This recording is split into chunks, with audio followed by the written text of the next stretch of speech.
Fleet Commander Razes. Callan of the formidable Dravatian Armada gazed through the transparent aluminum of the observation deck at the feeble human settlement below. His mandibles clacked with eagerness as he turned to his officers. So this is the vaunted human expansion? This pitiful cluster of domes and conduits? His voice, a grating rasp distinctive to Dravatian elites, dripped with disdain.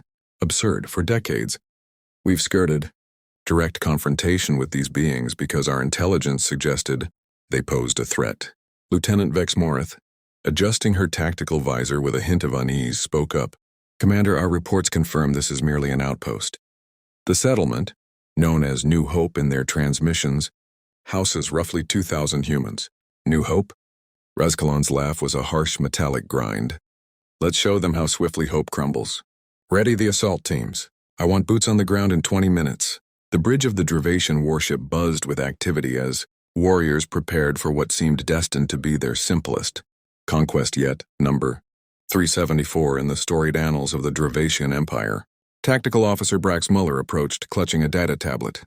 Sir, initial scans are complete. The colony has negligible defenses. No energy shields, no orbital weaponry.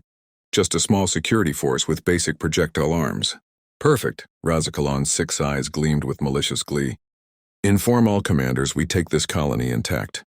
I want prisoners for questioning about Earth's stronger fortifications. Vex Morith shifted uncomfortably. Commander, with respect, our intelligence strongly advised against direct engagement with humans. Perhaps we should. Are you challenging my authority, Lieutenant? Razkalon's voice dropped to a menacing hiss. No, Commander, never, she replied hastily. I only suggest caution with an unfamiliar species. Unfamiliar. We've studied them for 50 standard cycles. They're frail, soft creatures, no natural armor, no claws, pitiful strength, and laughable stamina. Their only edge is their technology, and this outpost clearly lacks it. He waved a dismissive claw toward the viewport. This will be over in an hour. Then High Command will finally acknowledge my strategic genius. Brax Muller's facial plates shifted into a Dravatian smirk. The warriors are eager, Commander. Some are betting on how quickly we'll seize the settlement. And your wager, Tactical Officer? 30 minutes, sir. Razkalon laughed again. I say 15, begin the landing sequence. In New Hope Colony's Operations Center, Security Specialist Penny Avery was halfway through her second cup of coffee when proximity alarms shattered the calm. She nearly spilled the hot liquid across her console. What the hell? Swiveling to the main monitoring station, she saw Tommy Okonkwo frantically entering commands.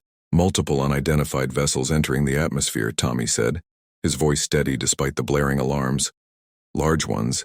They're not answering our hails. Penny set her coffee down and accessed the defense protocols. New Hope, a scientific and agricultural outpost on the fringes of human space, was the least equipped for combat. With only 23 security personnel, including herself, their defenses were designed for local wildlife, not invasions. Get Director Takahashi on comms, she ordered, already bracing for the inevitable, and initiate Protocol 0. Tommy's fingers paused over his keyboard. 0? You're certain? Look at those energy signatures. Penny pointed at the screen's alarming readings. Those aren't explorers or traders. Initiate 0 now. As Tommy complied, Penny opened a colony-wide channel. Attention, New Hope residents, this is Security Chief Avery. Multiple unidentified vessels are entering our airspace. This is not a drill. All civilians proceed to your designated shelter zones immediately. All security personnel report for duty, initiating Protocol 0. She hoped the invaders would give them time to prepare. But as she watched massive ships descend through Epsilon Aerodonifor's thin atmosphere, she knew humanity's worst fear was unfolding. First contact turned catastrophic. From the lead dropship, Strike Leader Gorks Thule scanned the primitive settlement through tactical sensors. His elite 4-man squad, veterans of campaigns across 3 star systems, was primed for action. Remember, warriors, he growled over the tactical net. Commander Razkalon wants prisoners for interrogation. Stun weapons only unless we meet significant resistance. Will there be resistance, Strike Leader? Asked Mevlana, the squad's youngest. Gorks Thule's harsh laugh echoed in their helmets. From these humans? Doubtful. Intelligence says they're physically inferior in every way. Their only strength is adaptability and technology. and this outpost has neither in abundance. The dropship shuddered as it entered its final descent. Through the viewports, Gork's Thule saw the other 11 dropships forming a precise landing pattern around the human structures. "Weapons check," he ordered. "Prepare for deployment in 60 seconds. His squad executed pre-combat rituals with practiced precision. The dropship landed with a jarring thud, but Gork's Thule's team remained steady as the ramp hissed open. "For the Empire!" he roared, leading the charge onto the dusty surface of New Hope. The air was thin, but their combat suits adjusted oxygen levels seamlessly. Gork's Thule signaled his warriors to advance toward the nearest dome. The silence was unnerving. No screams, no chaotic evacuation. "Strike leader!" Mevlana's voice came over the net. "I'm detecting no movement within the structures." Gork's Thule frowned beneath his helmet. "Impossible. Scans showed nearly 2,000 life forms minutes ago." "Perhaps they're hiding underground," suggested another warrior. "Spread out, search for subsurface access points." Gork's Thule approached what seemed to be the central command dome. Its door slid open automatically, making him pause. A trap? After a moment, he entered cautiously, weapon raised. The command center was deserted. Displays flickered with data, chairs were askew, and a steaming cup sat abandoned on a console. They knew we were coming, Gork's Thule realized. But how? And where are they? He approached the central station, noting a countdown timer on one screen. "Strike leader," came Raza Kalan's voice over the general frequency. "Status report. Commander, the settlement is deserted. No resistance, no inhabitants. They may have retreated to underground shelters." "Find them," Raz Kalan snarled. "They can't have evacuated. Our ships would have detected launches." "Yes, Commander. Investigating now." Gork's Thule studied the timer, its numerals ticking down steadily. Something about it unsettled him. "Mevlana, examine this display. Can you read these human symbols?" Mevlana entered and studied the screen. "I studied their language for mission prep. This is a countdown, but I'm unsure to what." "How much time remains?" "Roughly 5 minutes by our measurements."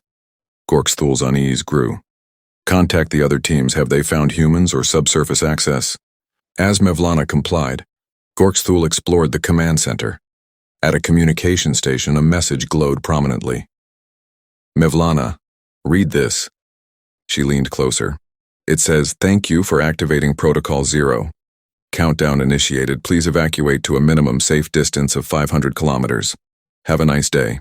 A chill coursed through Gork's Thule despite his suit's temperature controls. "Contact the commander immediately." On the Dravation warship's bridge, Raz Kalan's agitation mounted. "What do you mean, no humans? They must be somewhere," he bellowed at the communications officer. "All strike teams report the same, Commander," the officer replied. "The settlement is empty, with no signs of recent evacuation. It's as if they vanished." Lieutenant Vex Morith cleared her throat. "Commander, perhaps we should withdraw the teams until we understand." "Nonsense, they're hiding, find them." "Urgent communication from strike leader Gork's Thule," the communications officer announced. "Put him through." Gork's Thule's voice crackled. "Commander, we've found a countdown timer and a message about Protocol 0. It recommends evacuation to 500 kilometers. "Safe distance from what?" Raz Kalan demanded.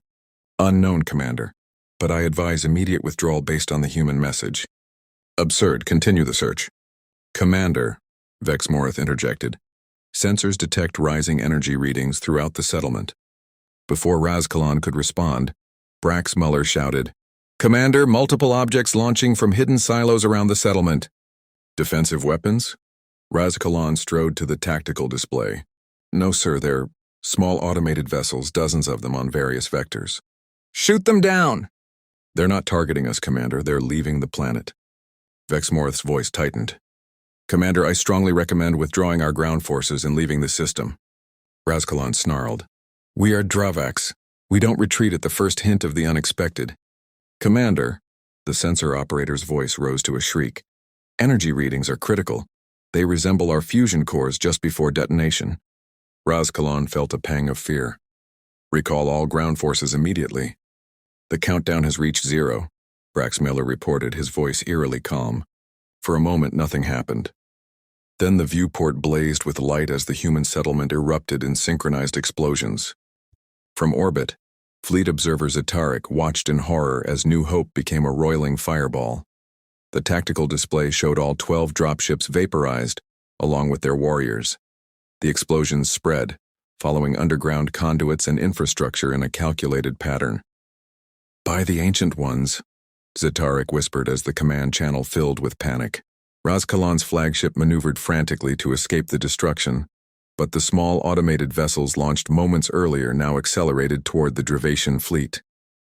"Incoming projectiles," someone shouted, but Zatarik watched in disbelief as the human craft slammed into 3 warships. The vessels weren't weaponized, yet their impacts unleashed devastating energy. One ship vanished in a flash, another broke apart, and the third drifted, powerless. "All vessels, defensive formations," Razkalan ordered, his voice strained. "Target those projectiles." But the human drones were too numerous and agile. For every one destroyed, 3 more hit their marks. Zatarik's ship shuddered as its shields absorbed an impact. On the tactical display, the Dravatian armada, 12 capital ships and support vessels, was systematically dismantled by what amounted to suicide drones. "This can't be happening," his second-in-command whispered. "How could they prepare such a defense with no warning?" "They didn't prepare it for us," Zatarik said quietly. "This was their plan all along. Protocol 0. If they can't defend a colony, they ensure no one else can claim it." Another impact rocked the bridge. "Prepare for emergency jump," Zatarik ordered. "We must warn the Empire." "But Commander Razkalan hasn't ordered a retreat," his second protested. Zatarik pointed to the display where Razkalan's flagship drifted, engines dark amid expanding debris. "I don't think he'll be giving orders anymore." 6 minutes and 43 seconds after the first dropship landed, Zatarik's vessel jumped to safety, the only Dravatian ship to escape. Behind them, fire and fragments marked where a human colony and an invasion force had been. Aboard the shielded observation post Hope's Shadow, Penny Avery watched the destruction of her former home on monitors.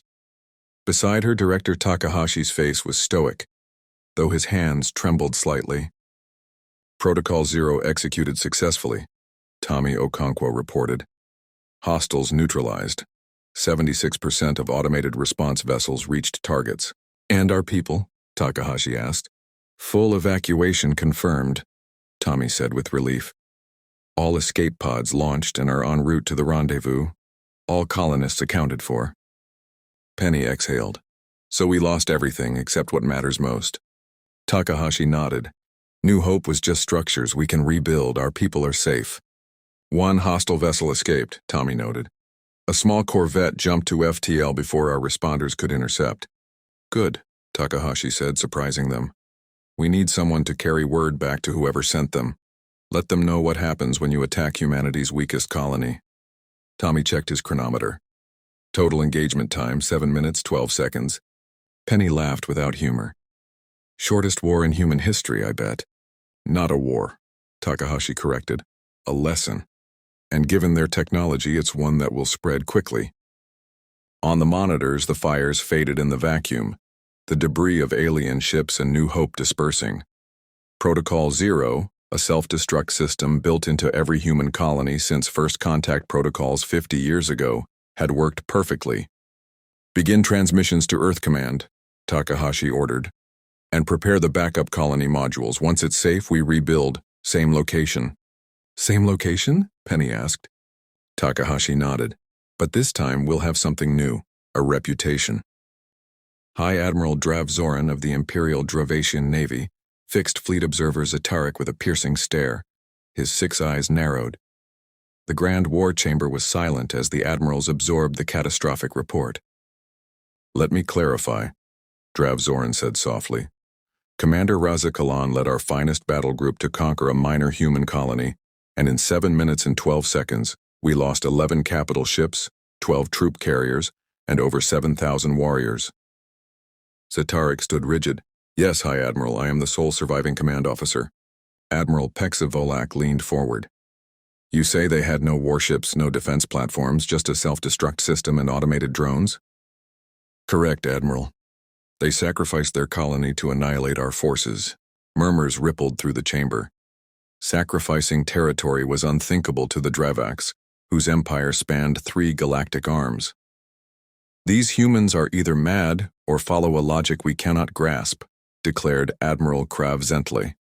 What strategic value lies in destroying your own settlement? Deterrence, Drav-Zoran said simply.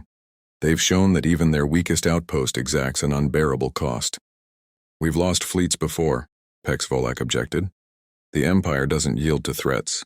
Never in 7 minutes to an unarmed civilian outpost, Drav-Zoran countered. He turned to Zetarik. What data did you recover on their defenses? Limited, High Admiral. Their evacuation was remarkably efficient, complete within 3 minutes of our arrival. The self-destruct system was pre-installed, and the automated vessels were simple fusion bombs with basic guidance. Primitive but effective. Most concerning, Zetarik continued, is that this Protocol Zero appears standard across human colonies. The implications silence the chamber. Conquering human worlds would be prohibitively costly. Drav-Zoran stood towering over the admirals. Withdraw all scout vessels from human space immediately. No engagement without Imperial Command's direct authorization. He fixed Zetarik with a look. You're promoted to Fleet Commander for delivering this intelligence. Thank you, High Admiral. Zetarik bowed. Don't thank me yet.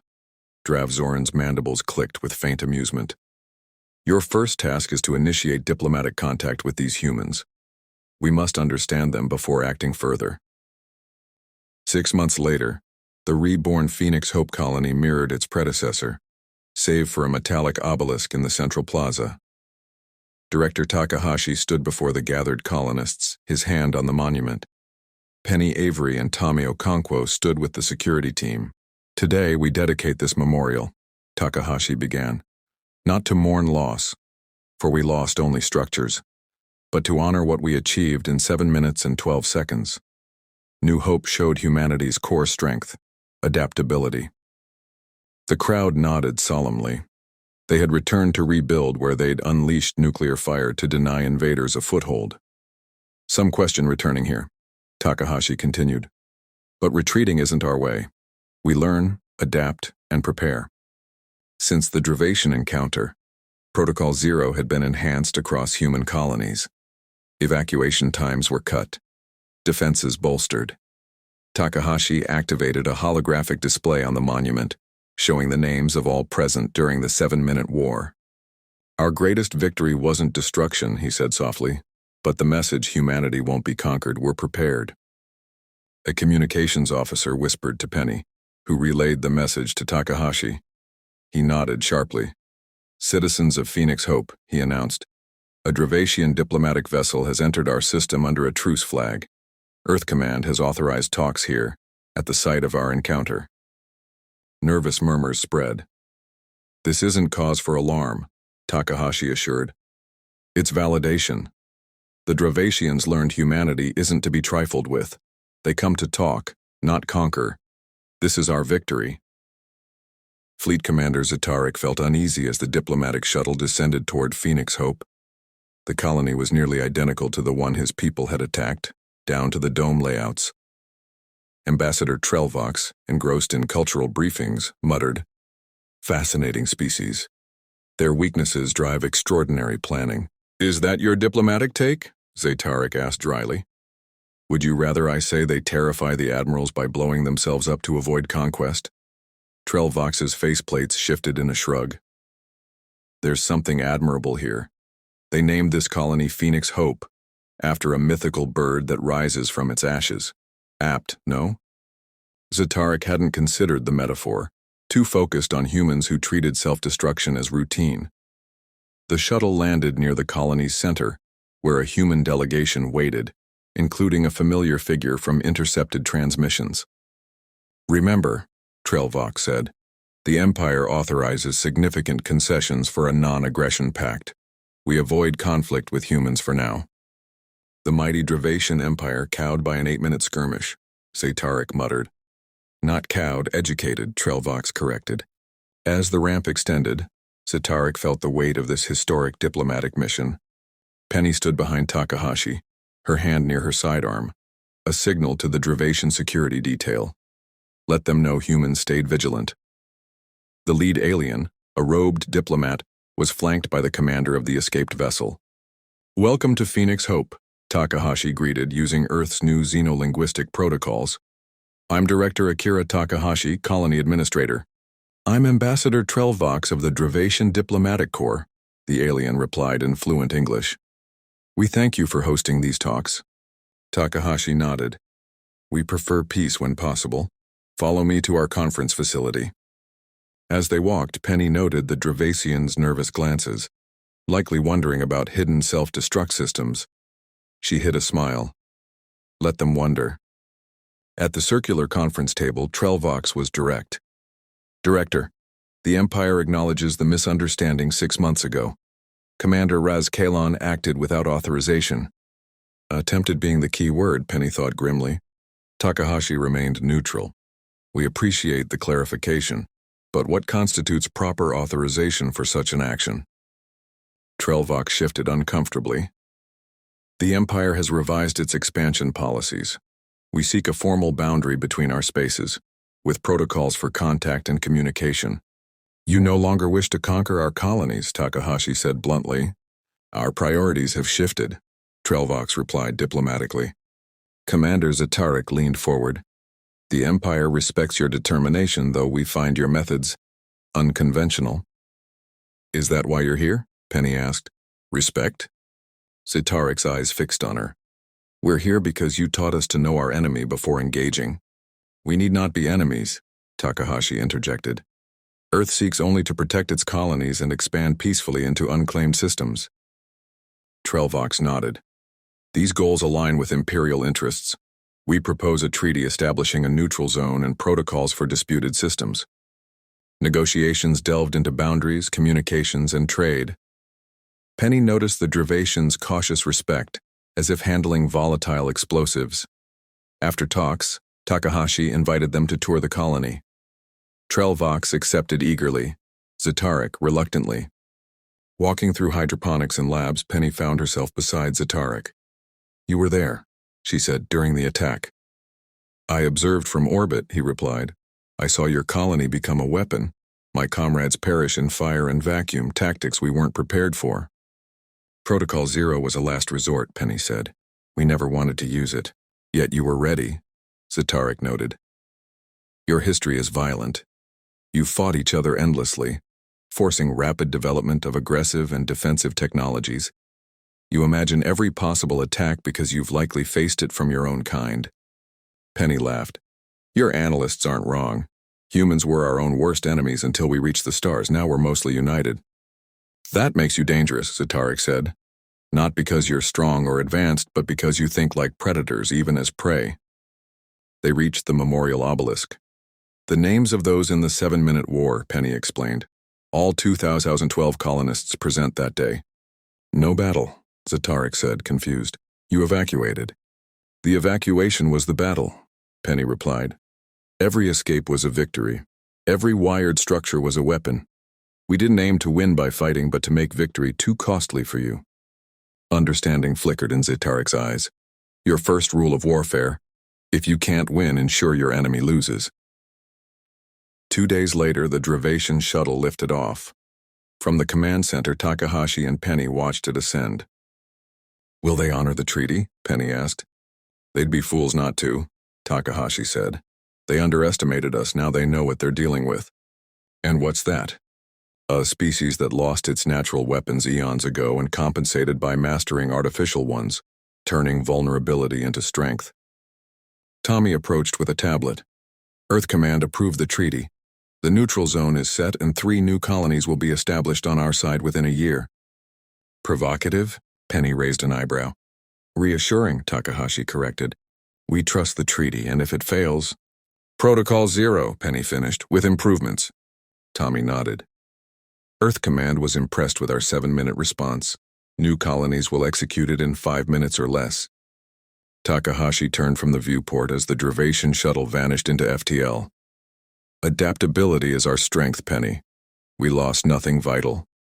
Life continues here. Our true victory."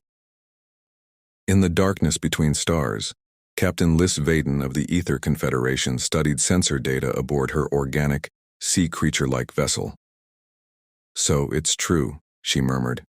The Dravaks, dominant for centuries, were defeated by humans in 7 minutes.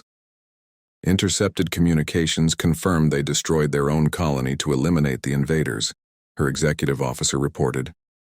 Liz Vaden's tendrils rippled. The Etheric Council planned to colonize systems near human space. Should we adjust our plans, Captain? No, she decided. But send more observers. I want everything about these humans, strengths, weaknesses, culture, technology. And if they detect us?